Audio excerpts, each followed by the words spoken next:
출애굽기 25장 10절로 22절까지 말씀을 상고하겠습니다.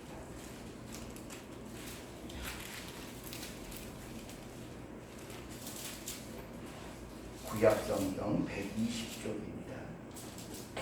다 찾으셨으면 10절에서 22절까지 함께 봉독하도록 하겠습니다. 그들은 조각목으로 궤를 칠 때 장이 2규빗 반, 광이 1규빗 반, 고가 1규빗 반이 되게 하고 너는 정금으로 그것을 싸되 그 안팎을 싸고 밀가로 돌아가며 금태를 두르고 금고리 넷을 부어 만들며 그 네 발에 달되 이 편에 두 고리요 저 편에 두 고리며 조각목으로 채를 만들고 금으로 싸고 그 채를 궤 양편 고리에 꿰어서 궤를 매게 하며 채를 궤의 고리에 꿰인 채로 두고 빼어내지 말지며 내가 네게 줄 증거판을 궤 속에 둘지며 정금으로 속죄소를 만들되 장이 1규빗 반, 광이 1규빗 반이 되게 하고 금으로 그룹 둘을 속죄소 두 끝에 쳐서 만들되 한 그룹은 이 끝에 한 그룹은 저 끝에 곧 속죄소 두 끝에 속죄소와 한 덩이로 연하게 할지며 그룹들은 그 날개를 높이 펴서 그 날개로 속죄소를 덮으며 그 얼굴을 서로 대하여 속죄소를 향하게 하고 속죄소를 궤 위에 얹고 내가 네게 줄 증거판을 궤 속에 넣으라. 거기서 내가 너와 만나고 속죄소 위 곧 증거궤 위에 있는 두 그룹 사이에서 내가 이스라엘 자손을 위하여 내게 명할 모든 일을 네게 이르리라. 아멘. 이번엔 요한계시록 11장 15절에서 끝절까지 보도록 하겠습니다. 요한계시록 신약성경 저 맨 뒤에 410쪽에 있습니다. 요한계시록 11장 15절입니다. 다 같이 봉독합니다. 일곱째 천사가 나팔을 불매 하늘에 큰 음성들이 나서 가로되 세상 나라가 우리 주와 그 그리스도의 나라가 되어 그가 세세토록 왕노릇 하시리로다 하니 하나님 앞에 자기 보좌에 앉은 24 장로들이 엎드려 얼굴을 대고 하나님께 경배하여 가로되 감사하옵나니 옛적에도 계셨고 시방도 계신 주 하나님 곧 전능하시니여 친히 큰 권능을 잡으시고 왕노릇 하시도다. 이방들이 분노하매 주의 진노가 임하여 죽은 자를 심판하시며 종 선지자들과 성도들과 또 물론 대수하고 주의 이름을 경외하는 자들에게 상 주시며 또 땅을 망하게 하는 자들을 멸망시키실 때로소이다 하더라. 이에 하늘에 있는 하나님의 성전이 열리니 성전 안에 하나님의 언약궤가 보이며 또 번개와 음성들과 외성과 지진과 큰 우박이 있더라. 아멘. 우리 이 시간에 우리 한 집사님 나오셔서 성경 암송 해주시겠습니다. 시편 23편입니다. 23편. 시편 23편. 다윗의 시는 진작기로 암송하시는 분들이 많으실 것 같은데 같이 암송해 주시면 좋겠습니다. 23편 다윗의 시.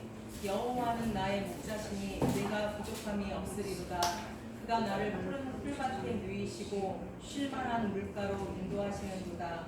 내 영혼을 소성시키시고 자기 이름을 위하여 의의 길로 인도하시는도다. 내가 사망의 음침한 골짜기로 다닐지라도 해를 두려워하지 않을 것은 주께서 나와 함께 하시니라. 주의 지팡이와 막대기가 나를 안위하시나이다. 주께서 내 원수의 목전에서 내게 상을 차려주시고 내 머리에 기름을 부으시니 내 잔이 넘치나이다. 내 평생에 선하심과 인자하심이 반드시 나를 따르리니 내가 여호와의 집에 영원히 거하리로다. 아멘. 감사합니다. 특별 찬송 해주셔야죠. 나오세요. 네.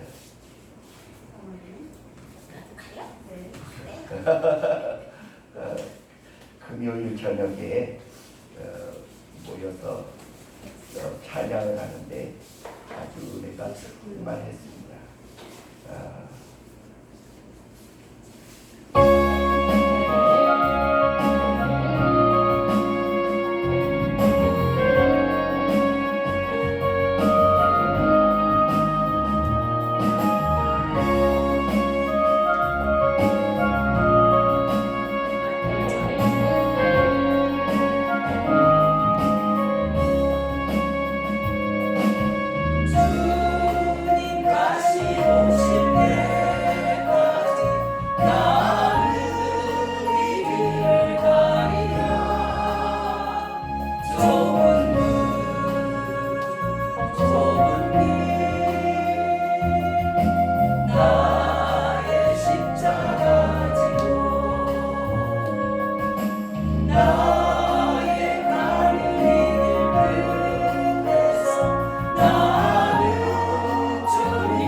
찬양을 크게 틀었는데도 찬송이 더 은혜로웠는 줄 믿습니다.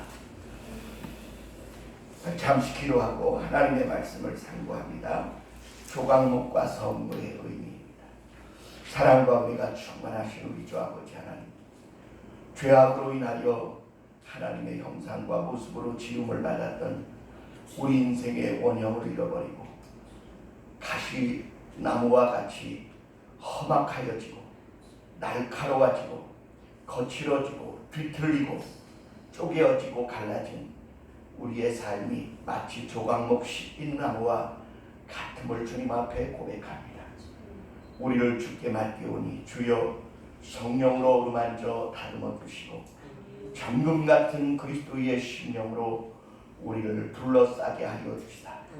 하나님의 거룩한 성물로 천하보다 귀한 생명을 살리는 거룩한 사역에 쓰임받는 하나님의 도구가 되어지기를 원하오니 주여 성령으로 깨닫게 하시고 이 말씀을 받아들이게 하시고 우리로 하여금 금보다 귀한 믿음과 순전한 정금 같은 아름다운 신앙으로 우리의 삶이 다스림받고 둘러싸임을 받게 하시고 주의 의를 덧입을 수 있도록 역사하여 주옵소서. 예수님 이름으로 감사하며 기도하옵나이다. 아멘. 오늘 말씀의 제목의 주안점은 주께서 왜 우리를 부르셨는가입니다. 하나님이 우리를 부르셔서 우리를 성전 삼으시고 세상을 살리는 거룩한 하늘의 생수를 쏟아내는 존재를 만드시고자 우리를 세상에서 불러내셨다. 그렇게 지난주에 우리를 성전 삼으시는 하나님에 대하여 말씀을 들었습니다. 오늘은 그 성전의 주요 재료 가운데 우리에게 참 은혜가 되는 한 부분이 있어요. 그게 뭐냐면 성막을 만드는 재료 중에 말뚝을 만들고 판을 만들고 궤를 만들고 상을 만드는 데 쓰여지는 나무가 있어요. 나무. 그 나무가 무슨 나무라고 부르냐면 조각목이라 그렇게 부릅니다. 원어로는 그 조각목을 십잎나무라고 말해요. 십잎나무. 근데 이 십잎나무는 우리나라에 있는 나무와 비슷한 나무가 있는데 그게 뭐냐면 아카시아 나무입니다. 본래는 이 아카시아가 아니고 아카시 나무가 맞습니다. 그런데 이 조각목을 부르는 그 십김이라는 나무와 아카시 나무가 굉장히 흡사하게 닮았어요. 그래서 대십김나무 이렇게 말하면 우리나라의 아카시 나무가 십김나무와 성질이 비슷하다고 보면 됩니다. 이 나무는 거친 땅에서도 잘 자라고요. 그런데 자라는데 가시가 무시무시. 그리고 가지가 밀생하여 이곳저곳에서 막 뻗어나와 자라기 때문에 그 나무를 손질하기가 아주 까다롭게 짝이 없어요. 본래 이렇게 가시가 무섭게 돋는 나무들은 나무 결이 굉장히 억세고 좋지 않습니다. 그리고 이 거친 땅에서 나온 나무들일수록 나무의 질이 아주 거칠고 좋지 않아요. 제가 목수일을 조금 했었기 때문에 나무를 여러 가지 다루어 봤습니다. 그 나왕이라는 나무는 이렇게 끌로 파거나 대패질을 하면 잘 돼요. 나무가 부드럽기 때문에 그렇습니다. 그런데 아카시아 나무는요, 대패질이 되지 않아요. 이 나무는 얼마나 무겁고 단단한지 못도 잘 들어가지 않습니다.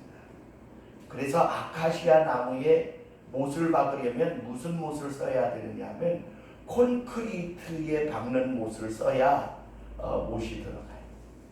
그리고요, 물에 뜨지 않는 나무가 몇 종류 있는데 그 중에 아카시아 나무는 물에 뜨지 않습니다. 가라앉습니다.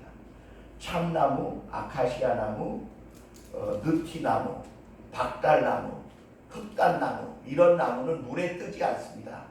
그런 걸로 무슨 뗏목을 만든다든가 배를 만든다는 것은 말이 안 됩니다. 그리고 이 아카시아 나무는요, 그 껍질을 벗겨서 손질을 해서 놔둔다 하더라도 이 나무결이 온전히 이렇게 곧지 않기 때문에 울퉁불퉁하고 이렇게 똑바로 잘라놔도 뒤틀어져요. 그냥 틀어지는 정도면 또 괜찮아요. 갈라져요. 그래서 이 아카시아 나무는 뭘 만드는 데 쓰기에 아주 합당하지 않습니다. 제가 제 동생 뻘 되는 그 아버지가 과수원을 하는데 그 과수원에 원두막을 짓느라고 이곳저곳에서 나무를 베어다가 그 원두막을 짓는데 아카시아 나무가 흔하니까 아카시아 나무를 많이 베다가 그걸로 기둥을 세우고 뭐 석가리를 만들고 하는데요. 아주 얼마나 애를 먹었는지 몰라요. 그 못을 박으려면 어떻게 하느냐? 그때는 드릴이 없었으니까 그 빨래 비누를 갖다 놓고 그 콘크리트 못에다가 비누를 이렇게 붙여요.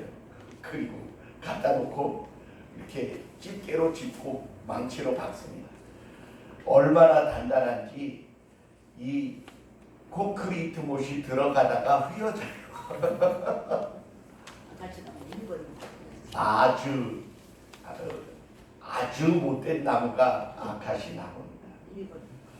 근데 말이죠, 좀 신기하죠. 하나님이 성전의 재료로 쓰이는 나무 중에 왜 하필이면 십김나무 그 가시나무를 쓰라고 하셨을까? 저기 고원에서 나는 백향목이나 삼나무, 뭐 소나무 그런 것들로 만들라고 했으면 그거 만드는 일이 별로 어렵지 않았을 거예요. 쉽게 잘 만들었을 겁니다. 그런데 이 십김나무를 조각목이라 하고 그 어느 그 주석에는 이 십김나무는 다루기가 쉽고 잘 깎이고 옹이가 없어서 쓰기에 좋다 그러는데 그분은 나무를 다뤄보지 않은 분이 글을 쓰신 것 같아요. 이 가시나무, 아카시나무는 굉장히 단단합니다. 그리고 비틀리기 잘하고 갈라지기 쉽습니다. 그러니 그것을 베어다가 손질한다는 것 자체가 고통 그 자체입니다. 근데 하나님이요,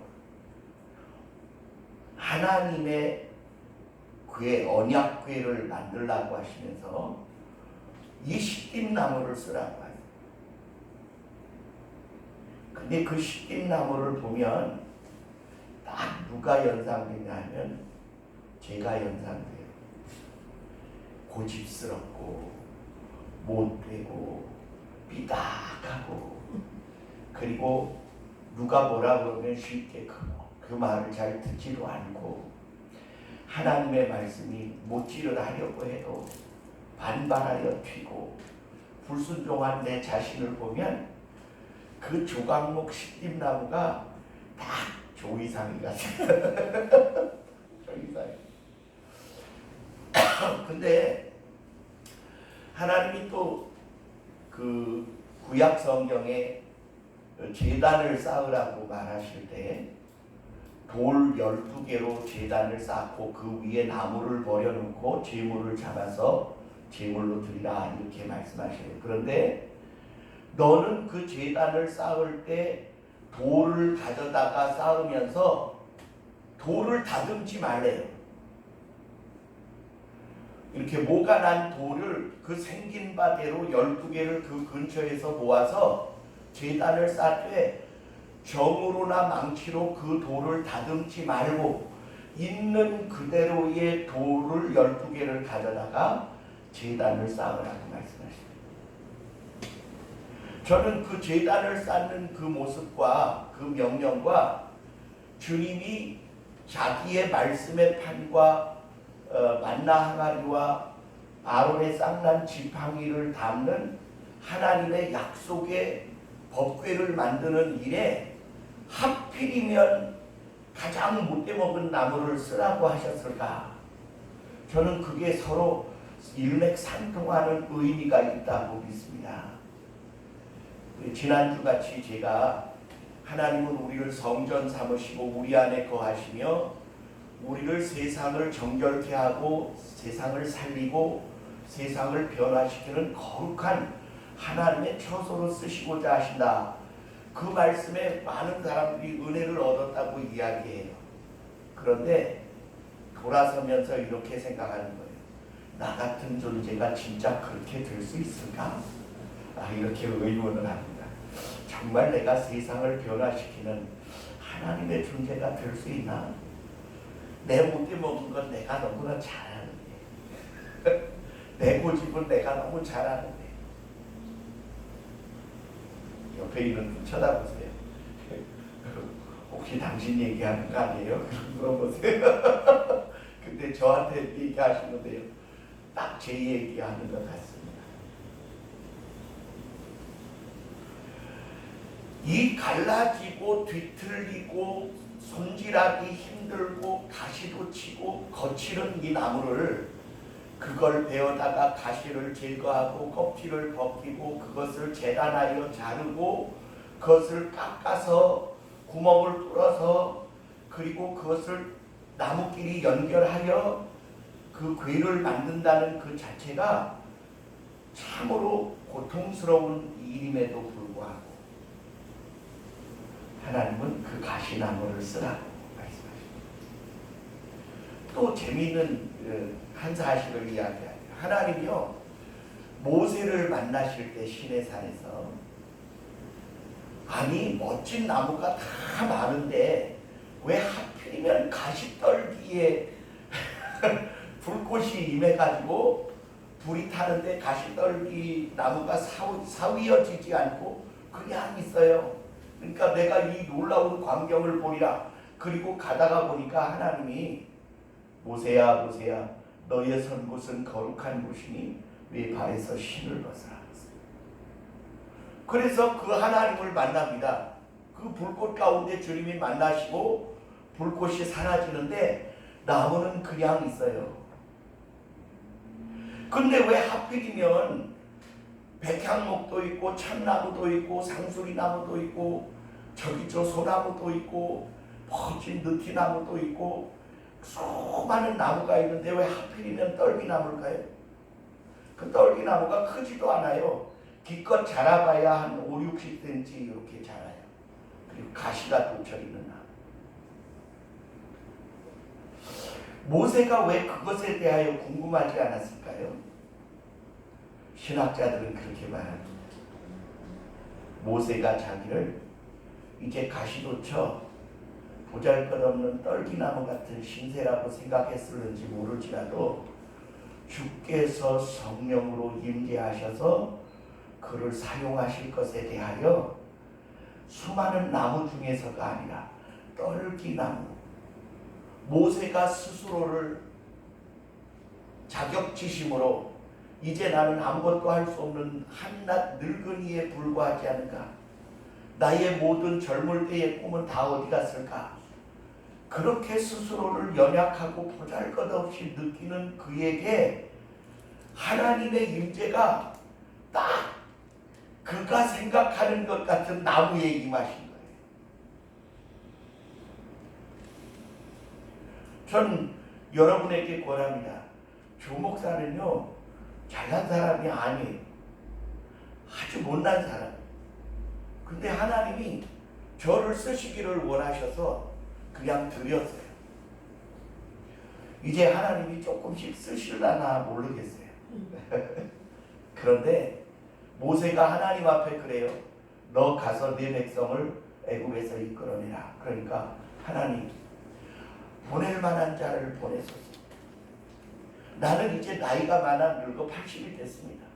내가 하고자 할 40에 팔팔한 나이 때에는 나를 부르시도 않고 이 광야가로 쫓아내시더니 이제 다 늙어 나이 8인데 이제 제가 무엇을 할 수 있사오리까? 그랬더니 가라, 내가 너와 함께하리라. 옆에 분 쳐다보고 말씀하시죠. 가라, 내가 너와 함께하리라. 아멘. 주님이 우리와 함께 하시겠대요. 그래도 못 간다고 그러니까 나중에는 하나님이 화를 내시면서 내 형 아론이 있지 않느냐? 그가 말 잘하니까 내가 그 아론을 붙여줄 테니까 그와 함께 가라. 그래서 간신히 가요. 그 모세의 그때의 모습이 딱 지금의 우리의 모습과도 같고, 오늘 우리가 죄악으로 망가지고 고집으로 뒤틀려져서 만만한 존재가 되지 않은 한성질하는 그런 내가 정말 하나님의 선물이 될 수 있을까? 궁금하시죠? 예, 될 수 있습니다.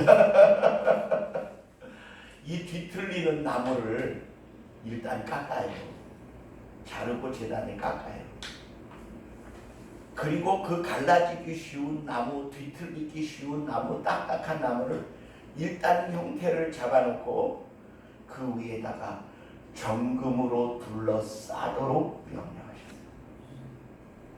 이 정금이 이렇게 그 나무를 딱 둘러싸게 되어지면 이 나무는 불 속에 집어넣어 태워도 속에 있는 나무가 타지 않는답니다. 놀랍죠? 예, 안 탄답니다. 금 때문에 타질 않는데요.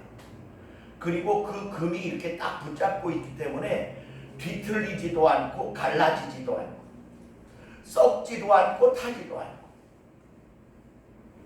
여러분, 보잘것없는 내가 주의 부르심에 순종하기만 하면 주님이 예수 그리스도의 정금 같은 성품과 그의 거룩한 믿음으로 우리를 감싸주심으로 하잘것없는 시띠나무가 성물이 되어진다는 거예요.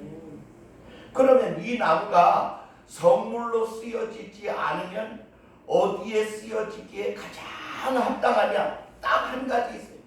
땔감으로 쓰이는데 딱 맞아요. 땔감으로 하시죠. 땔감은 화목이죠, 화목. 땔감으로 딱 맞아요. 여러분, 아카시아 나무를 태워보셨습니까? 아카시아 나무를 아궁이에 넣으면요, 불꽃이 마치 산소 토치에서 나오는 불처럼 이렇게 나오면서 탑니다. 아주 화력이 끝내줍니다. 그래서 아카시아 나무를 화목으로 쓰는 것은 정말 합당하다고 생각해요. 사람이 하나님의 도구로 지음을 받았음에도 자기의 본분에 쓰임받지 못하면 지옥불에 던져져서 영원히 태워짐을 받을 수밖에 달리 용도가 없어요. 포도나무가 열매 맺는 일 외에는 쓸 모양이 없어서 그것으로 가구를 만들거나 못을 만들어 벽에 걸게 할 수 있는 방법이 없다. 왜냐하면 포도나무는 재질이 이렇게 삐뚤삐뚤할 뿐만 아니라 그 나무가 약해서 그걸로는 아무것도 만들 수가 없다. 다시 말하면 포도나무 가지는 열매를 맺는 데에만 필요한 용도가 있고 그 외에는 열매를 맺지 못하면 잘려져 밖에 던져 말라졌다가 불태워지는 것 외에 쓰임새가 없다는 것입니다. 여전히 인간도 마찬가지예요. 사람이 하나님의 부르심에 불리움을 받아서 나의 못되고 되먹지 못하고 한성질하는 그 모든 것이 예수 그리스도의 거룩한 성품으로 둘러쳐주고 이걸 덧입혀준다 이렇게 본다면 죄지은 아담과 하와가 양의 피 묻은 가죽옷을 덧입혀 칭의의 옷을 입어 의롭다함을 얻는 것처럼 우리가 예수 그리스도의 십자가의 보혈의 공로를 덧입는 것처럼 나의 고집과 악행들이 하나님의 선한 은혜의 뜻에 의하여 감싸지게 되어지면 그 보잘것없고 천한 나무가 정금으로 둘러쳐지게 된다는 거예요. 뿐만 아니라 그것으로 만들어진 궤 안에 하나님의 거룩한 말씀을 넣어두라 이렇게 되어 있어요. 여러분 안에 뭐가 들어와 있어요? 하나님의 말씀이 들어와 있어요. 여러분 안에 예수의 생명의 떡이 들어와 있어요. 여러분 안에 예수 그리스도의 부활의 증거와 믿음이 들어와 계시는 줄 믿습니다. 다시 말하면 하나님의 거룩한 살아계신 임재의 능력이 우리 안에 담겨지게 된다는 거죠. 그뿐입니까? 채를 만들어서 꿰채를 고리에 끼워서 그것을 어떻게 하기는 제사장들이 어깨에 메어 나르도록 하셨습니다. 다시 말하면 오늘 우리가 예수 그리스도의 말씀과 그분의 거룩한 성품으로 거듭나 하나님의 손에 의하여 쓰여지게 되어지면 우리는 제사장들에 의하여 받들림 받는 귀중한 존재가 됩니다. 뿐만 아니라 그 위에 속죄소를 만들려고 했는데 이 궤의 크기가 딱 요 강대상 크기로 보면 됩니다. 너비가 요만하고 폭이 요만하고 그리고 높이가 요거보다 조금 짧습니다. 이 언약궤의 크기가 그렇습니다.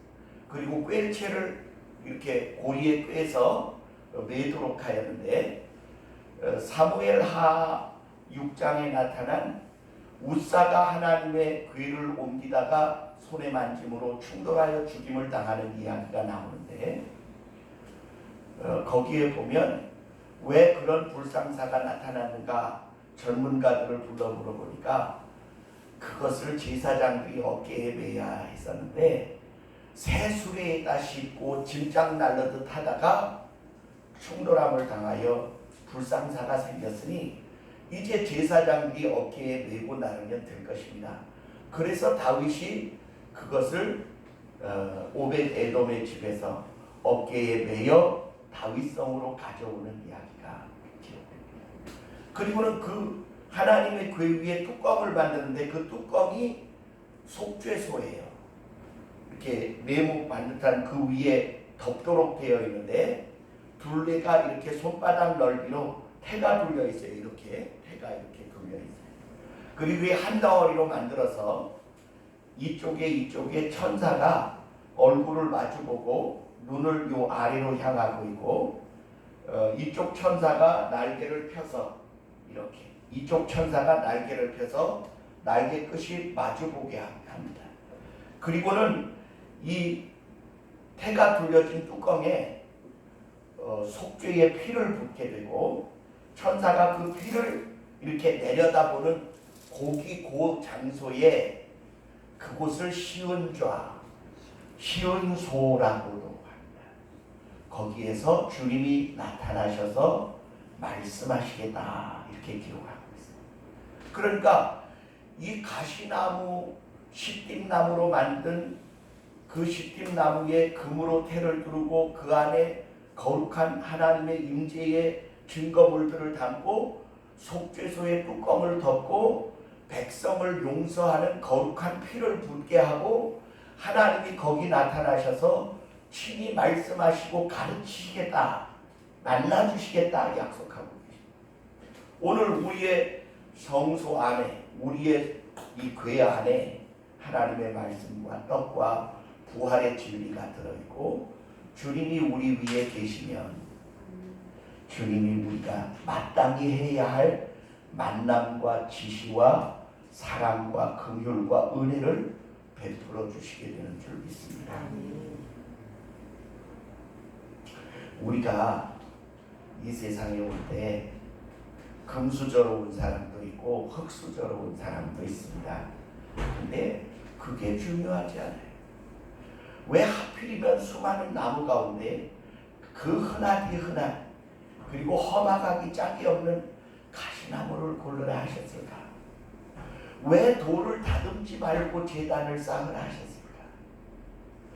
왜 그 울퉁불퉁하고 삐죽삐죽한 떨기나무에 불꽃으로 임하셔서 모세를 부르셨을까?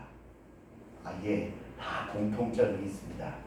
바울은 말하기를 우리 가운데 유력한 자가 없으며 문벌 좋은 자가 없으며 지식 있는 자가 없으며 능력 있고 권위 있는 자가 없으며 우리는 다 세상에서 약하고 비천한 자들이 모였으나 주께서 우리를 들어 이 세상에 지혜 있고 능력 있고 학식 있고 권력 있고 권세 있는 자들을 쳐서 부끄럽게 하시겠다고 약속하셨습니다. 그것은 우리가 예수 그리스도의 편에 섬으로 그분이 우리를 거룩한 그의 성품으로 둘러싸시고 그의 거룩한 의도를 따라 살 수 있도록 우리를 그의 거룩함으로 이끌어 가시는 그의 말씀으로 우리를 교훈하시고 그의 떡으로 우리의 생명을 연장하시고 그의 부활의 능력으로 죽을 것 같은 고난 가운데에서도 우리를 부활하여 살아나게 하시는 능력을 힘입게 하심으로 하나님의 살아계신 증거가 우리에게 있음을 세상이 보고 알게 하시겠다는 거예요. 지식이라는 것은 사람이 이미 한번 써놓았던 것을 잃어버리기 아까워서 쌓아놓은 걸 지식이라고 해요. 그런데 여러분, 지혜라는 건 한 번도 사용해보지 않은 아주 새롭고 첫 번째인 신상품을 가르쳐 지혜라 말합니다. 하나님은 아직 이 세상에 쏟아내지 아니한 지식보다 우월한 지혜의 왕이시고 하나님의 나라에는 이 지혜의 보고가 잔뜩 쌓여 있습니다. 하나님이 그 지혜를 누구에게 주시기를 원하십니까? 요셉에게 주시기를 원해요. 다윗에게 주시기를 원해요. 다니엘에게 주시기를 원하십니다. 그리고 그 아들 예수 그리스도를 통하여 자기의 삶을 주님께 드리기로 작정한 그의 사도들에게, 그리고 죽음을 불사하고 그리스도의 복음을 증거하기로 작정한 복음 증거자들에게 그 지혜를 쏟아부으시고 그들을 돕고 협력하는 자들에게 하늘의 새로운 지혜들을 쏟아부으셔서 그들로 하여금 세상이 비교할 수 없는 하늘의 능력으로 재물을 모으고 지식을 쌓고 그리고 수많은 자들의 지도자가 되어지고 가르치는 자들이 되게 하실 수 있는 이가 우리 하나님이신 줄 믿습니다.